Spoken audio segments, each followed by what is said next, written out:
Hello everyone, nubkeks here. Welcome back to Nub Raids, and in today's video, I want to talk about the first part of the Hydra draft that's going to actually be going live later today on Deadwood Jedi's channel. It's Thursday, the 18th of May. This will be going live at 8 p.m. UTC. We're going to have the whole left-hand side of the draft. We're going to have MTG Jedi, YST, Cold Brew Gaming, and Scratch all going head to head. I think it's the scarier side of the draft. So I want to break down some of their teams here for you today. Now, there's going to be a lot of news coming out today as well. We've got Call of the Arbiters going live in 5 hours from now when I'm recording this in the morning. And I know there's going to be news. So yeah, hopefully I'm able to get this out to you today. If not, then we'll do like a two-part to this video. So I'll also edit in me from the future, looking back on the draft, like how the runs actually went and seeing if my predictions were correct. This should definitely be out, I think, before I'm in fighting. I'm the number 2 seed, actually.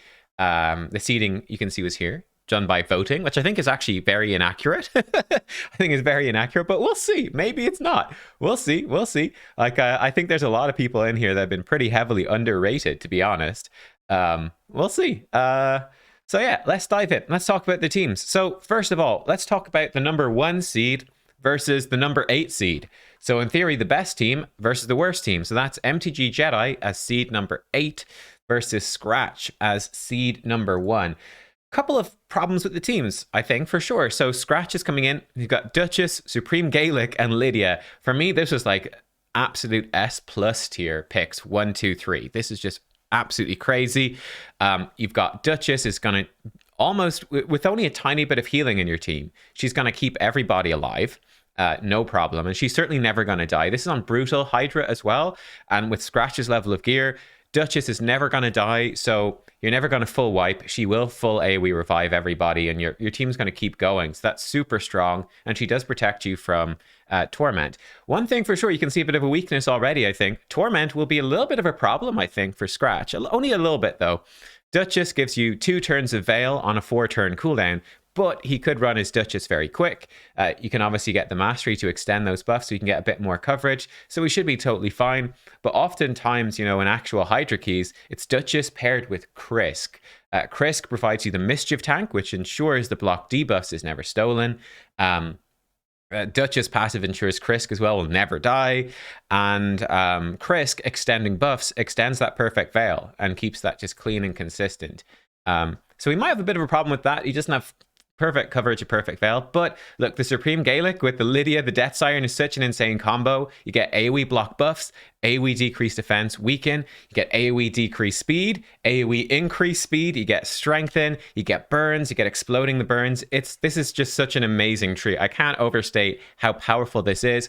The only weakness, really, of Supreme Gaelic, he's S tier. I did a video on him when he came out. He's S tier for Hydra. This guy is a god for Hydra. The only weakness is that because he explodes so many burns, the head of Wrath can be quite scary. But we're only on Brutal difficulty, so Head of Wrath isn't going to hit anywhere near as hard as it does on Nightmare. So that's already a positive. And then number 2, he's got the Strengthen from Lydia, and he's got Duchess, so I think he's really not in any danger of dying, much to the Head of Wrath. So the biggest weakness of Gaelic is gone, really, which makes him just insane. We have Skull Trunda, and Kymar then. So I think this is the weakness of the team. Skull Vargal,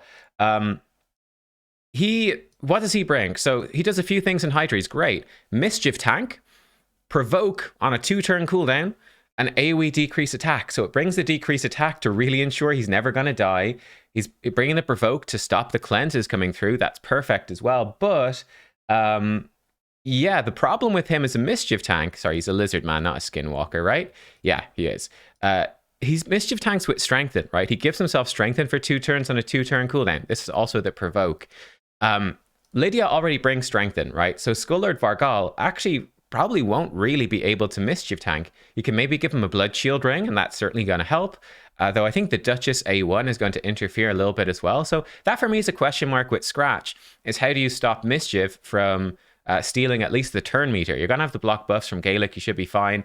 And honestly, my biggest worry, we've got Trunda for big damage too. My biggest worry is that because it's Brutal and because Scratch's gear and champions are so insane that he might not even care. He might just brute force overpower, just blow them up and keep killing them. And he'd be like, I don't care if Mischief steals some turn meter. He's just gonna die. So That's the worry right there for sure. Trunda for big damage. I think the damage dealers are getting limited. She's obviously very good, and Scratch is going to have ridiculous gear, so she's going to be crazy. I think the Kaimar is interesting. Brings in a reset. I don't know if it's that good here. I guess we'll see. But yeah, in terms of Scratch's team, that's what I'd be saying would be sort of the weakness here is that, yeah, the Mischief tank won't actually function with a Lydia. And then he doesn't have perfect coverage of the Veil. So like Lydia's going to start counterattacking when someone gets feared, and she'll get feared. Kaimar's constantly doing AoE attacks, so he's bound to get feared. So he could struggle with that a little bit. I'm certainly curious to see how it goes, though. You can definitely see why Scratch, especially when you consider that it's Scratch on his account, you can see why Scratch is considered to be number one. Like, I think probably Hell Hades is probably the only one that can really rival. Cold Brew and MTG aren't too far behind there either. But I think that Scratch is even several steps ahead of everyone else there. So that's kind of nuts. He's up against MTG Jedi, Mighty Uko Cardiel, Tunisia, Taris the Fierce, Ragash, and Duodan the Runic. So this is quite interesting. We've got the AoE burns and decreased speed from Tunisia. Now, I will say that Tunisia is really good, but she is a clear downgrade from Supreme Gaelic. They're both Void Legendaries, but Supreme Gaelic, in my opinion, basically does the sort of stuff that Tunisia does for Hydra, but much, much, much better. I think that he's an insane champion. Like, there was such bias against the Supreme champs when they came out. Like, people really hated on them, and I think that realistically, they're all pretty solid. Like, this narrative that they're not Void Legendaries is silly. Like, when you've got Tunisia, who'd be considered, I consider her solid enough, but nothing crazy. But, you know, like, Supreme Gaelic is just Tunisia, but better, right? Pretty much. So, yeah, anyway. Rant aside, Cardiel's insane ally attack is going to give him tons of healing, keep him alive. One thing that Scratch lacks a bit as well is healing. He's got Duchess to revive and heal. I don't think Supreme Gaelic, he heals himself, doesn't he? Yeah, he heals himself, but the rest don't have any healing built in. So that's something too that could be a problem for Scratch. I forgot to mention that. We got plenty of healing from Cardiel right here. Got the decreased defense from Ragash. We have increased speed from Uko and Ragash, so plenty coverage of increased speed. Tunisia is a little inconsistent with decreased speed, should be fine. Decreased attack on Uko, decreased defense here. I don't think there's any weaken. Taris, I don't think Taris, it's amazing. Taris does everything, right? Doesn't he? He has 10 abilities in his kit. He's ridiculous. I don't think he does a weaken. He's got a decreased attack. He's got a stun. And he's buff extension as well, which is insane. And this is going to hit so hard. I'm really interested. This is what I'm most excited for with MTG's team, is to see how much damage Taris is going to do. I think I actually neglected to try him even in Hydra when they came out, but I think he's going to be nuts, actually. I'm really excited for that one. Because I don't think I've seen almost anyone use Taris. I'm not even going to check. I'm just going to wait and watch MTG's run, and then I'll see. But maybe someone did do it. I don't recall seeing it, though. But yeah, interesting team. The weaknesses here of this team, I certainly don't think it's the worst team, actually. I think the biggest weakness is a lack of provoke on the team. We've got no provoke, actually, no taunt. So we could see Uko. Most likely, this is what's going to be the strategy. Uko run with a provoke set. And we've got Cardiel ally attack to enhance that. I think it's a bit sketchy, though. I think it's a bit dodgy. It's not going to be very consistent. And certainly... Uko opening up round one, for example, as you guys might know if you saw Saf from HH Gaming, his breakdown is that sets like stun set, provoke set, poison set, etc. actually have extra chances for some specific champions to proc. So Mighty Uko's A2 is one example. Basically, you need champions. The long story short, you need champions that have multi-hit attacks with multiple effects. So Uko's a good one. He's got 2 attacks. Each hit can buff strip. And then also he'll also attempt to put block buffs and decrease accuracy at the end of the attack as well. I'm not sure exactly how it's coded, but functionally he gets 2 chances to land sets. So he'll have a double chance to provoke. So 2 30% chances on the A2 approximately comes out at about, I think it's 51% success chance, right? So he has a 50-50 basically to provoke. I think we get 1 in the rules. I think we get 1 free restart down here, but you know, if he has a 50-50 to actually provoke the head and stop the cleanse right at the start of the fight, you could actually see that cleanse going through. So that could be quite annoying for him. I think when he gets further on, he'll be fine, but that's definitely something that's a concern. No, no reliable provoke. It's a bit RNG reliant. And then problem number 2 is, again, Perfect Veil is going to be a problem. He has a Mischief Tank and do it, and even Ragash can Mischief Tank. Ragash is going to provide Perfect Veil for presumably Tunisia. It's going to get Perfect Veiled. He can maybe set it up that Uko would be. That'd be cool. But Ragash can Veil with his passive, and Ragash will Veil himself. But other than that, he doesn't have any Perfect Veil. And certainly Uko is going to be firing off AoE attacks. So that's where I think the biggest problem is. If you get the Head of Decay and the Head of Torment out together, right? So Uko is going to keep getting True Feared. And if he's your only provoke, you're just going to get cleanses like crazy on those Hydra heads, and that could be an issue. So yeah, but I'm very curious to see what he does with this team. We've got really a trio of very powerful Void Legos right there in the middle, and an Uko. So yeah, I think it's very interesting. Then we have YST versus Cold Brew, which is, I think this is one of the most exciting matches. This is because I think both teams are extremely good. YST has Tuhanarak, Michinaki, and then a Snick Track. I honestly feel like these three together, it's probably not quite as good as these three champions from scratch, but like it's a similar level. This is insane. Like Tuhanarak, Michinaki are both, in my opinion, I did a top 10 video for Hydra yesterday based off of the first 10 picks. And again, in that one, I was pretty clear. Michinaki didn't make it into the top 10. YST picked them number 10 and 11. He had 2 picks back to back. I thought the fact that they were both left up for him was insane. It was crazy that Michinaki wasn't picked earlier. I would have probably picked Michinaki myself, but I didn't have him. I don't have him on my test server account. I don't have him on my live account. He's unfortunately, he's sat still waiting for personal rewards CBC. He's waiting in the Fragment Fusion right here, which is the bummer. He'll come out soon though. So maybe next Hydra tournament on the test server, I'll actually have Michinaki. That'd be nice. But yeah, Tuhanarak brings you the increased speed and increased defense. She brings the cleansing. So she deals with Head of Torment, not a problem. She deals with Head of Wrath. The block buffs decrease attack, not a problem. She even brings some supplemental decreased speed if you need it. But yeah, the cleansing, the healing is going to be really good. Snick Track is going to be shielding that you can't remove. It can't be stolen. Decreased speed, just protecting the team. So he's super tanky. Like if you look at this team from YST, it's super tanky. He doesn't have a reviver. That is the only thing he's missing. But I don't think it matters, honestly, because they're so tanky. Like, he's never going to die. And even if one champ, even if 2 champs get eaten at the same time, they're just not going to die. It's simply not possible. So he's going to go really far. It's a question of how much damage he can put out, which is maybe a little bit lacking. Michinaki is S tier in terms of damage, so that is very strong for him. But we'll see. Tomb Dren coming in for damage as well. I think super underrated for Hydra. He's so strong. He does, I think, have a little bit of an overlap, like the healing that he brings, I think is not necessary for this team. They're already so tanky.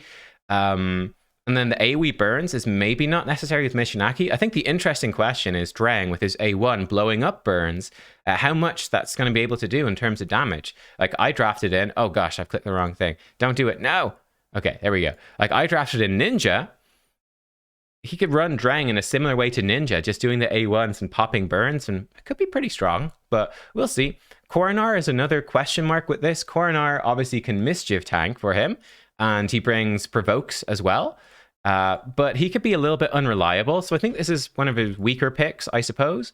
So I know he really likes Coronar, and he's built teams around him before. It gives him an advantage, but he's got the Provoke, gives himself block debuffs and increase... No, it puts...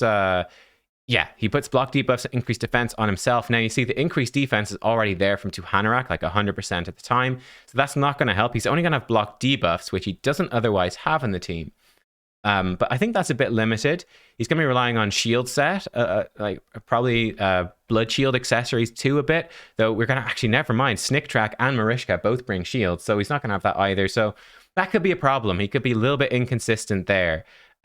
He brings decreased attack as well. He can bring decreased defense even. Doesn't need those though, because we've got Michinaki. But Coronar will do pretty decent damage. The biggest question is, can he be reliable enough as a Mischief tank and a Provoker to keep him going through? I'm curious, but yeah, I think it's a super tanky team. Yeah, I think he's going to survive for a long time. There's just some randomness could mess him up. And does he have as much damage as Cold Brew, who he is fighting? By the way, my favorite between Scratch and MTG Jedi has to be Scratch. And if Scratch wins, what would he steal off MTG Jedi? I think probably either the Taurus or the Cardial. It's one of those two. I don't think he needs anything else here. Yeah, Taurus could be better than Trunda, potentially. I'm not sure. I actually genuinely don't know for Brutal Hydra which one's better. He could be better. And that's a risk that Scratch could take. Like, he could take the Taris, and then if YST wins, man, if YST Cold Brew go first and YST wins, Scratch could potentially go in with Taris Marishka. That could be interesting. Taris Marishka added on to this, replace Trenda and Kaimar with Taris Marishka. And then he could free sub in another Mischief tank if he wanted, and that'd be interesting. But yeah, what was I saying? MTG Jedi, if he beats Scratch, what would he steal? Probably Duchess.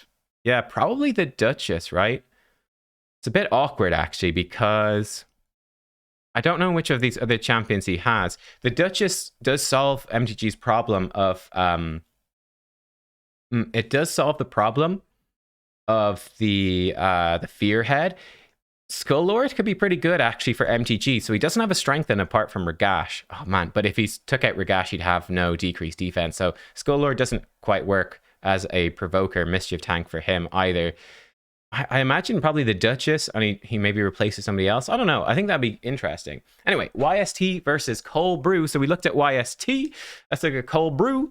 Cold Brew has Krisk. That makes him, I think, a pretty strong favorite just straight up. We've got Tila for the burns and healing, Sifi, Mashald, Nishak, and Bivald. So he has potentially a lot of damage. All four of these champions right here can do a lot of damage.